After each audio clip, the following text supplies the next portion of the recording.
I work as an animal control officer in the North Texas area.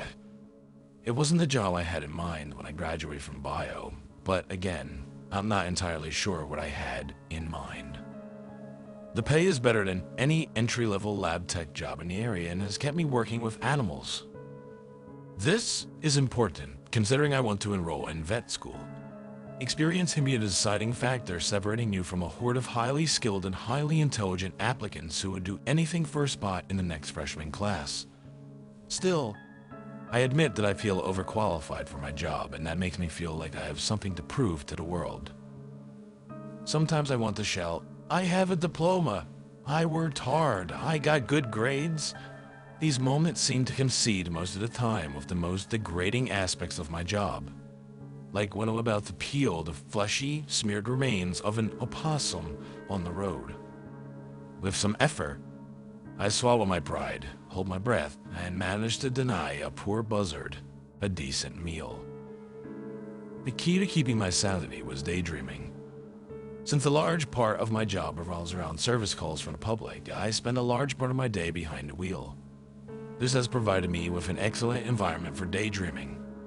When the morning rush of inquiries subsides, and just enough for me to rest for a good half hour, I make my way to one of the many nature reserves scattered throughout the city. The process is always the same. I gently push the trunk over a curb, centering my wheels on the random path that leads into the forest, and steer my trunk and all the residents I've picked up that morning to my favorite spot, which happens to be next to an old forgotten cemetery lies. A few of my tallies had shown me the place first.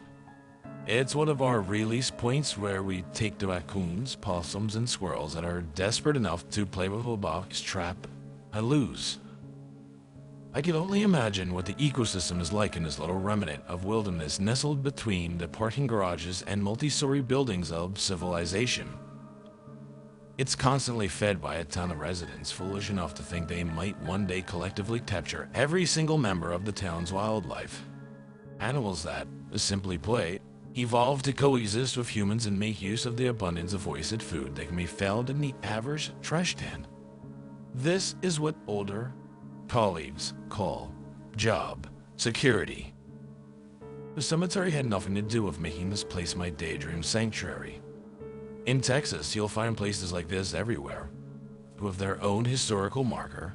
On the contrary, the cemetery was a spot in an otherwise perfect oasis accessible to trucks. That day, I had just got out of the taxi and headed for the cages of the truck. That day was nothing special, clammy and stale. When I started reaching out to unlock the cages, I heard the whispers. There was a chuckle between whispers. The chuckles contrasted sharply with the soft, almost angry intonation of the whisper. But it was clear they both came from the same source.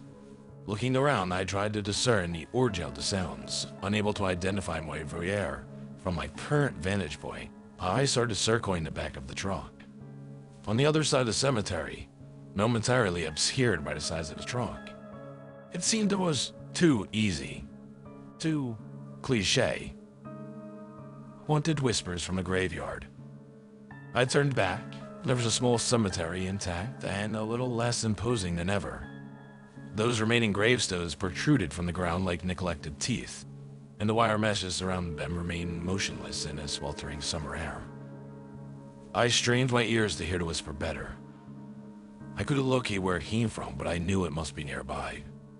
I couldn't understand the words, and it sounded like the speaker was trying to talk to me through a wall. Almost like hearing a radio blaring through the closed windows of a car. Instinctively, I glanced at the cab of the truck.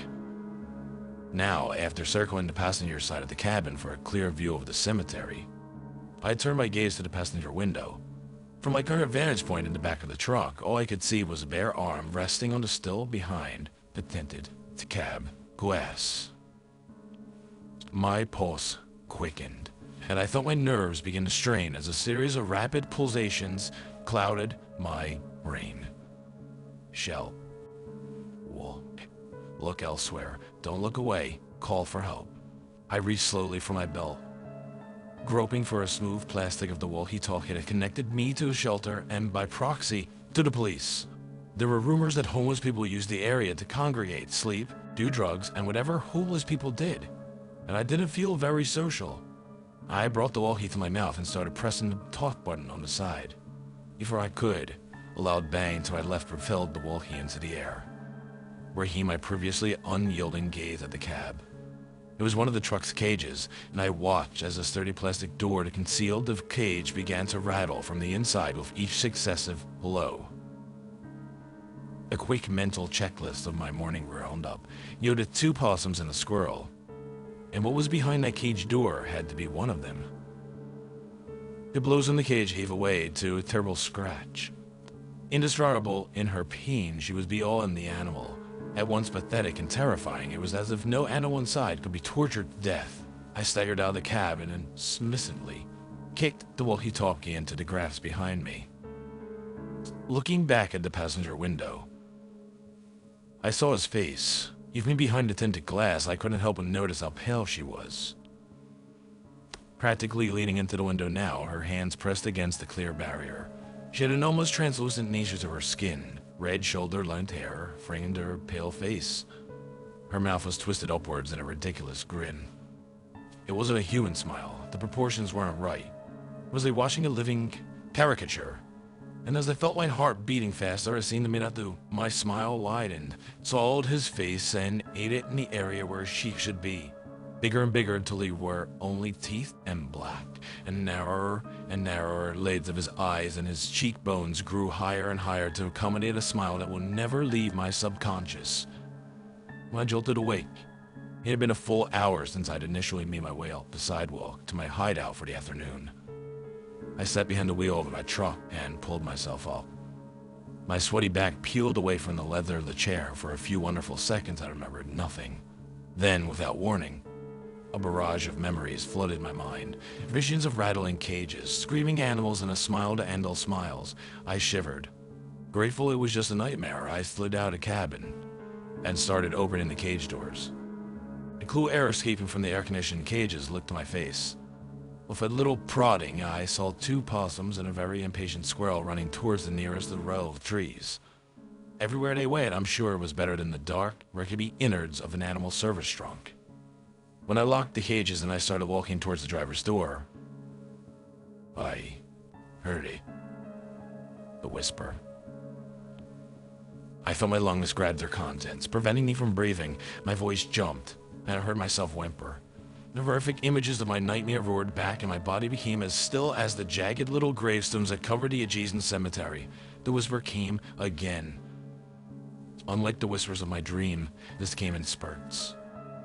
Gathering every ounce of courage in my body, I slowly turned to the source of the sound. There, in a weed bed just a few yards from me, was my walkie.